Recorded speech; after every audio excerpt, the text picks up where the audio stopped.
ऐ मोमिनो मुबारक रमजान का महीना, ऐ मोमिनो मुबारक रमजान का महीना, सौगात लेके आया,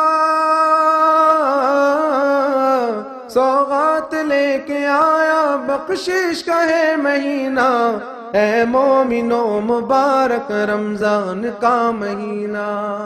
रजीम बिस्मिल्लाहिर्रहमानिर्रहीम अल्हम्दुलिल्लाहि रब्बिल आलमीन वस्सलातु वस्सलामु अला सय्यदिना व नबिय्यिना अबिल क़ासिम मुस्तफ़ा मुहम्मद अल्लाहुम्मा सल्लि अला मुहम्मद व आलि मुहम्मद वअज्जिल फ़रजहुम अल्लाहुम्मा अज्जिल लिवलियिकल फ़रज अम्मा बअद बिस्मिल्लाहिर्रहमानिर्रहीम या अय्युहल्लज़ीना आमनू कुतिबा अलैकुमुस्सियाम कमा कुतिबा अलल्लज़ीना मिन क़ब्लिकुम लअल्लकुम तत्तक़ून।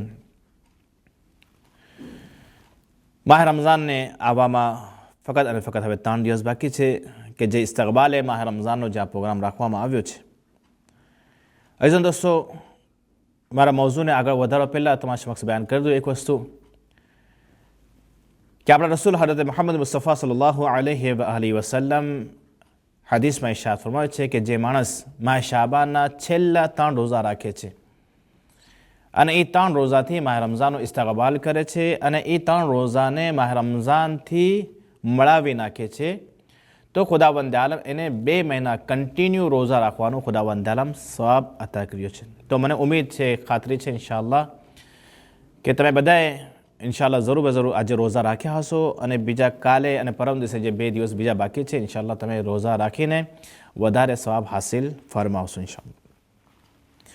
અને આ રોઝો કે જેના પર કઝા હોય એ કઝાની નિયતથી રાખે તો એને કઝા બી એને માફ થશે, એક કઝા માફ થઈ જશે અને સાથે સાથે એને મુસ્તહબ રોઝાનો બી સવાબ મળશે। અને જેના પર કોઈ કઝા ન હોય, માનતાનો રોઝો હોય તો માનતાનો રાખે, અગર માનતા ન હોય તો કોઈ બી નિયત સુન્નતની નિયતથી રાખે યા પોતાના મરહૂમીના ઇસાલે સવાબ માટે એમના તરફથી અગર કોઈ નિયતથી રોઝો રાખે તો બી એનો રોઝો સહી ગણવામાં આવે છે। જે મૌઝૂ આપણે ચાલી રહ્યો છે કે ફલસફાએ રોઝા યા ફલસફાએ માહ રમઝાન, જે માહ રમઝાન આવી રહ્યું છે તો આપણા માટે શું ફાયદો છે, એનો ફલસફો શું બયાન કરવામાં આવી રહ્યો છે। તો હમણાં સુધી બયાન કરવામાં આવ્યું કે ભૂખ અને પ્યાસને બરદાસ્ત કરવામાં આવે તાકે કયામતની ભૂખ અને પ્યાસ આપણને ખબર પડે, ગરીબોની ભૂખ અને પ્યાસ આપણને ખબર પડે। પછી બયાન કરવામાં આવ્યું હતું કે નફ્સે અમ્મારાથી લડાઈ કરવા માટે યા જિહાદ કરવા માટે આ સારામાં સારો માહ રમઝાન છે કે એના અંદર આપણે ગુનાહોથી બચીએ છીએ અને એ આદત રાખીએ કે આપણે 11 મહિના બી આપણે ગુનાહોથી આપણે બચવાની કોશિશ કરીએ। ચોથી વસ્તુ બયાન કરવાનું છે કે છઠ્ઠાઈમાં ફરમાય છે કે તમે કુફરાન નેમતી શુક્રાન નેમત તરફ તમને આ માહ રમઝાન અને આ રોઝા તમને લઈ જઈ રહ્યો છે। હવે આપણે જોઈએ કે માહ રમઝાન આપણા રસૂલ ખુદા હઝરત મુહમ્મદ મુસ્તફા સલ્લલ્લાહુ અલૈહિ વસલ્લમની નેક દુખ્તર બીબી ફાતિમા ઝહરા સલામુલ્લાહ અલૈહા ઇરશાદ ફરમાવે છે કે રોઝાનો ફાયદો એ છે કે રોઝાના ફાયદા માટે કે રોઝાને વાજિબ કરવા માટે એના માટે વાજિબ કરવામાં આવ્યું છે રોઝાને વસિયામો લે તસ્બીતન લે ઇખલાસ, કે રોઝાને વાજિબ એના માટે કરવામાં આવ્યો છે તાકે ઇખલાસને ખુલૂસ સાબિત થઈ શકે। રોઝો એક એવી વસ્તુ છે કે જેનાથી આપણે ખુલૂસ સાબિત કરી શકીએ, ઇખલાસ, એના અંદર બિલકુલ કોઈ જાતની રિયાકારી નથી। નમાઝ છે કે જેના અંદર ઘણી ફેર રિયાકારી બી આવી શકે છે, કોઈ જોવે કે નમાઝ પઢી રહ્યો છે તો શાયદ એને શૈતાન બહેકાવે અને એનો નફ્સ એને બહેકાવે અને શાયદ એના અંદર જરાક રિયાકારી આવી, જો મને જોઈ રહ્યા છે જરાક હું સારી રીતે નમાઝ પઢવા બેસી જાઉં, યા મસ્જિદ તરફ જાય છે તો કે જો મને મારા બધા વખાણ કરે કે દરરોજના મસ્જિદના અંદર આવે છે, 3 ટક નમાઝ પઢવા માટે મસ્જિદના અંદર આવે છે, મારા વખાણ થાય છે, તો એના અંદર રિયાકારી આવી શકે છે। હજના અંદર રિયાકારી આવી શકે, બધા કે બહુ પૈસાવાળો છે માણસને એટલા માટે હજ કરવા માટે જાય છે, શાયદ આપણને એમ લાગે કે નહીં કે હું દેખાવા માટે કે હું પૈસાવાળો માણસ છું એટલા માટે હું હજ કરવા માટે જાઉં છું, તો એના અંદર બી રિયાકારી આવી શકે છે।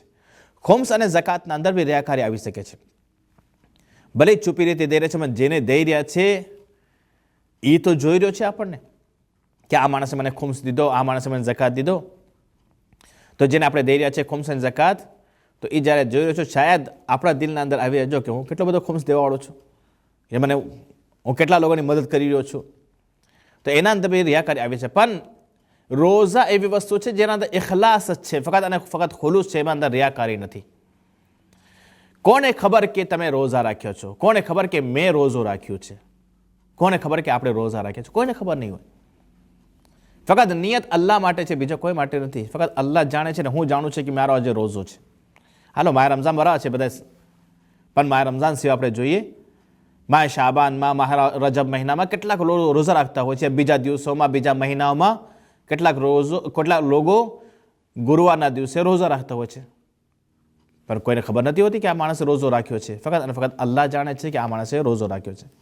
તો એના માટે ખુદાવંદે આલમ જે છે એ ઇરશાદ ફરમાય છે, ખુદાવંદ આલમ ફરમાય છે, અસ્સૌમુ લી વ અના ઉજ્ઝુ બિહ, કે રોઝો જે છે એ ફક્ત અને ફક્ત મારા માટે છે અને હું જ એનો બદલો દેવાનો છું, બીજો કોઈ એનો બદલો નથી આપી શકતો. તો દોસ્તો, આ રોઝો જે છે એના અંદર એના રોઝા રાખવાથી, માહ રમઝાન આવી રહ્યો છે, રોઝા રાખવાથી આપણના અંદર ખુલુસ આવે છે, ઇખલાસ આવે છે. જેવી રીતે આપણે રોઝો રાખીને ખુલુસ અને ઇખલાસથી આપણે રોઝો રાખીએ છીએ, એ અંદર રિયાકારી નથી હોતી. એ વાત આપણે કોશિશ કરીએ કે આપણે બીજા કામોના અંદર બી આપણે રિયાકારીને આપણે દૂર રાખીએ અને ફક્ત આપણા પરવરદિગાર, આપણો ખુદા, આપણો અલ્લાહ રાજી થાય એના માટે જ આપણે કામ કરીએ. આપણે ખુદાવંદના પાસે દુઆ કરીએ. 3 દિવસો જે માહ રમઝાન આવવાના પહેલાં બાકી છે, એટલે માહ શાબાના જે છેલ્લા 3 દિવસ બાકી છે, આપણે ખુદાવંદના પાસે દુઆ કરીએ, પરવરદિગાર આ 3 દિવસના અંદર અગર અમારા ગુનાહોને માફ ન કર્યા હોય તો આ 3 દિવસ છેલ્લા જે બાકી છે એમાં તો અમારા ગુનાહોને માફ કરી દે. અમારા ઇમામ ઝમાન સલાતો ઇસ્લામના ઝુહુરમાં તાજુલ. અસ્સલામુ અલૈકુમ વરહમતુલ્લાહ.